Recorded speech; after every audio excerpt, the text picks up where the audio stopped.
କାଲି ଆମେ କ'ଣ ପଢ଼ିଥିଲେ ନା ସ୍କୋୟାର ବର୍ଗ ବି ପଢ଼ିଥିଲେ। କାଲି ମୁଁ 1ରୁ 20 ପର୍ଯ୍ୟନ୍ତ ସବୁଯାକ ଫର୍ମୁଲା କହିଥିଲି।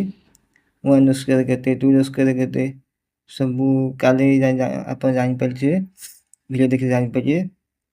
ଯଦି ଦେଖି ନାହାନ୍ତି ମୁଁ ଆପଣଙ୍କୁ ପ୍ଲେ ବଟନ୍ ଦେଖେଇଦେବି, ନେଇକି ଦେଖିପାରିବେ। ଓକେ, ଆଜି ଆମେ ଶିଖିବେ ପୁରା ଇଜି ଟ୍ରିକ୍ରେ, ମାନେ 15, 25, 35, 45 ଏସବୁର କେମିତି ପୁରା ଅତି ସହଜରେ ବର୍ଗ ବାହାରିବ। ଧର 15 କେତେ ନା 15 ଇଣ୍ଟୁ 15, ଠିକ୍ ଅଛି। 15 ଇଣ୍ଟୁ 15 କେତେ ବାହାରିବ ନା 5 ପଞ୍ଚା 25, 5 ପଞ୍ଚା 25। ଏଠି ଏକରେ ଆଉ ଗୋଟେ ଏକ ମିଶାଇ ଦେବେ, ଧର 2, 2 କେ 2, 225, ଠିକ୍ ଅଛି।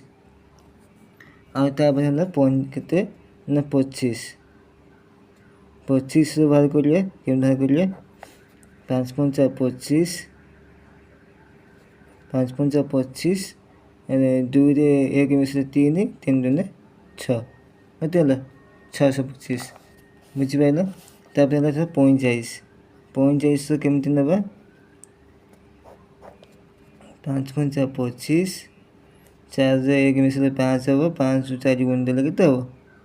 20, 2025, ବୁଝିପାରିଲ। ଧର 95, 95ରେ ବର୍ଗ ବାହାର କରିବା। 95କୁ 95ରେ ଗୁଣିବେ, 5 ପଞ୍ଚା 25, 5 ପଞ୍ଚା 25, 9 କେ 10, 10 9, 90, 9025। ମୁଁ ଆଜି ଆପଣଙ୍କୁ ଗୋଟେ କ୍ୱେଶ୍ଚିନ୍ ଦେଉଛି, ତା'ର ବର୍ଗମୂଳ କେତେ ହେବ ଆପଣ କମେଣ୍ଟରେ କହିବେ। 65ର ବର୍ଗ, ବୁଝିପାରିଲ। ଆର ବର୍ଗମୂଳ ଆପଣ କମେଣ୍ଟରେ ଦିଅନ୍ତୁ।